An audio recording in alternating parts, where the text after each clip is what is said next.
Hi, today we're talking about my top 10 favorite books that I've read in 2015. The only order in which I'm talking about these books is in chronological order, so this is just from the books I've read in the beginning of the year to the books that I've read in the end of the year. The first book on my list is The Life-Changing Magic of Tidying Up by Maria Kondo. This is a book about tidying up, cleaning up your own life, and it might sound kind of boring, and it might be to some people, but it's kind of philosophical in a way. So it's talking about how you, in relation to the stuff that you own and the power that they have over you, it's really, really good.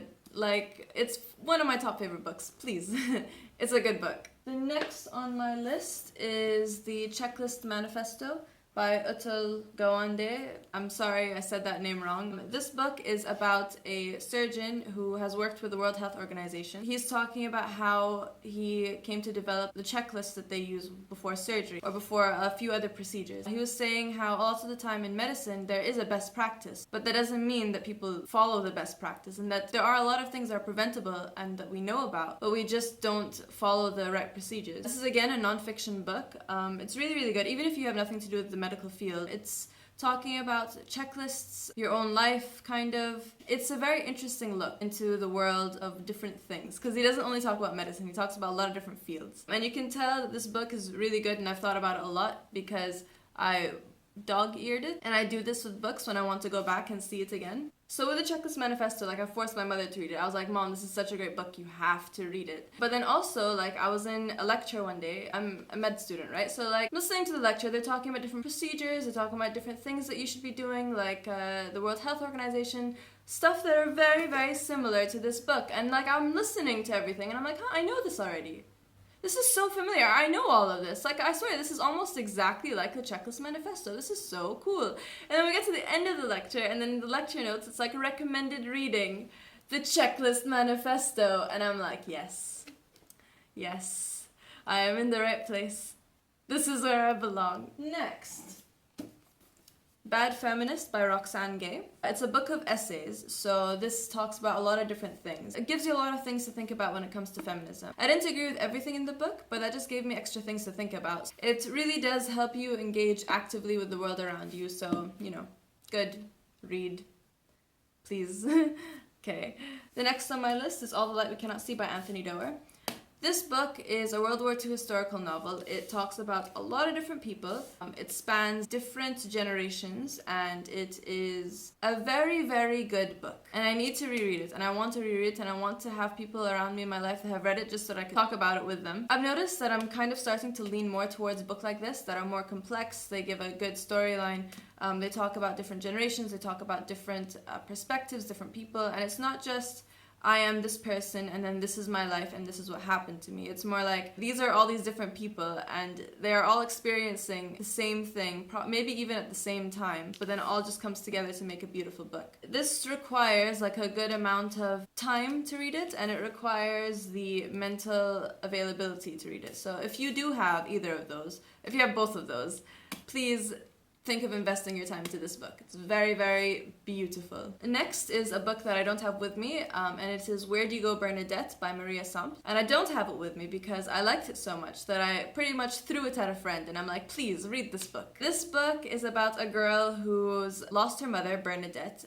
She didn't lose her to death or anything, she just doesn't know where her mother is. It's told from the perspective of a 12-year-old girl, and as she tries to find her mother. And it's talking about all the different things that happen. It includes newspaper clippings, it includes interviews. It is a genuinely good book, and I was surprised by how much I liked it because I was in a reading slump, and I went to my local bookstore, and I was like, this book looks like something I've heard someone talk about on YouTube before, so maybe I should read it. So I bought it, and I did, and it was very, very good, and I very much needed it at the time. The next book on my list I also do not have with me because I borrowed it from the Isa Cultural Center, which is the National Library, I guess, of Bahrain. I think it is the National Library of Bahrain. So this book is called Beyond the Exotic, and it is a collection of different essays authored by different people about feminism and Islam. It isn't always about Muslim women. It's sometimes talking about women who are in areas that are typically Islamic. It talks about the history of Islamic laws, and there are so many things that it just blew my mind that I had no idea about. And I'm still thinking about some of the stuff that were in that book. It was edited by Amira El-Azhary, I believe. I'll have the full title here on the screen. I very highly recommend that you borrow it or that you buy it and you read it. Even if you don't read all of the essays, some of them are just genuinely so thought-provoking and so important. And also, something good about the book is that it's pretty diverse. Not just in the sense that it talks about Muslim women or women that are around Muslim communities, but it also talks about different sects of Islam, which I very, very much appreciated, because usually when I'm reading like books about religion, it's from a very specific sect. Like it's from either Sunni Islam or from Shi'i Islam, or it's only talking about both Sunni and Shi'i Islam. But this one like went beyond that. So I really did appreciate it. Okay, the next book is The Art of Travel by Alain de Botton. Not sure how to say his name. This book is also very, very good. It's beautiful at some points. It talks about traveling and how to do it, how to get the most out of it. And the only thing I would say about this book is that at some points the language is not very accessible. So if you are someone who does not read much, you might not find this book as enjoyable as someone else did. Because I could tell as I was reading it, I'm like, this would not appeal to everyone. And I feel like this book is geared to adults. So again, it is a very great book. Like you could see, like the dog earring. Yeah. Like I obviously did really like it, but then I can't recommend it to everyone. Does it even show? Okay. But if this is something that you feel like you might be interested in, pick it up or borrow it from me. I'm here if you're in Bahrain. It's very good. Okay, the next 3 books I don't have with me. One of them is Ready Player One by Ernest Cline. This I heard as an audiobook, so I've listened to this book, but I mean, I've also read it. I'm counting that as I've read it. This book is about a boy who lives in the future. It's after the world doesn't have that many resources anymore, and everyone just kind of lives in virtual reality. And he's talking about how in his world there is like a prize to be won for someone who solves this like ridiculous mystery thing, and it's about his journey with that. It's very, very good. If you like video games, I recommend this to you. I don't play video games, but I still really, really liked it. The next book is Life After Life by Kate Atkinson, I believe her name is. I'll have it written on the screen again. I'll probably have everything in the description. But this book is about a girl as she's living, I guess, through World War II and right before World War II. But then her life stops at different points. So life after life. So that means like in different points of her life, she dies. And then, so she dies maybe like as an infant in the beginning, and then the next life is her living again, same everything, up until like the death where she was supposed to die, but then it just continues onwards. So it just keeps on going over and over, and it's very cyclical. So like they still talk about the stuff that happened in the beginning in her previous life, but then there's like just the small differences, and a lot of the things just really made me think about how something so small can change your life so dramatically. This is one of those books. This book and also Ready Player One, both of them I would like to buy and I would like to read as actual books. And I also want them just so that I could recommend and throw them at people. So if you feel like you'd be into that, please go ahead, read it. Okay. The last book, again, I don't have with me. This one I have a physical version of. It's Carry On by Rainbow Rowell. I don't have it with me because I told someone to read it. This book kind of ruined me. It broke me.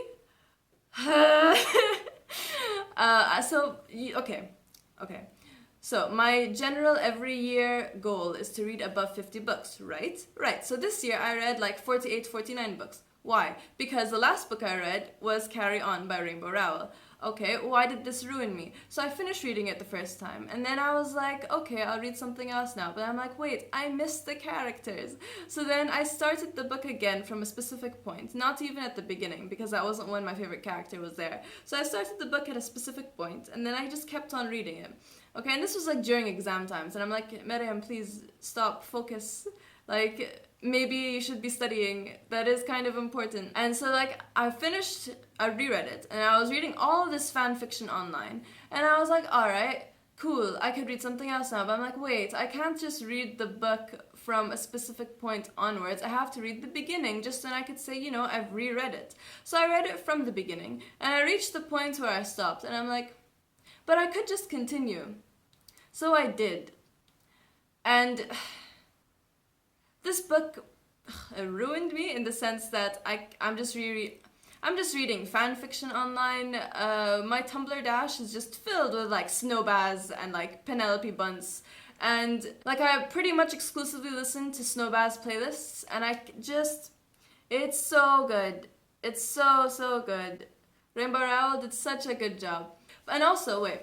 So I finished reading that book, right? And then I was like, now I have to reread Fangirl. Even though it's not my favorite Rainbow Rowell book, I was like, now I have to reread Fangirl. So, kind of ruined me. Don't regret it, not at all. On the 23rd, 24th, and 25th of December, I was like, oh my god, like Snowpass is happening like right now. I don't know what I'm talking about, but it's just so good. And my problem right now is that no one in my life has read it, and I can't talk about it with anyone. So I'm just like, hey, please someone read it. Please someone talk to me about it.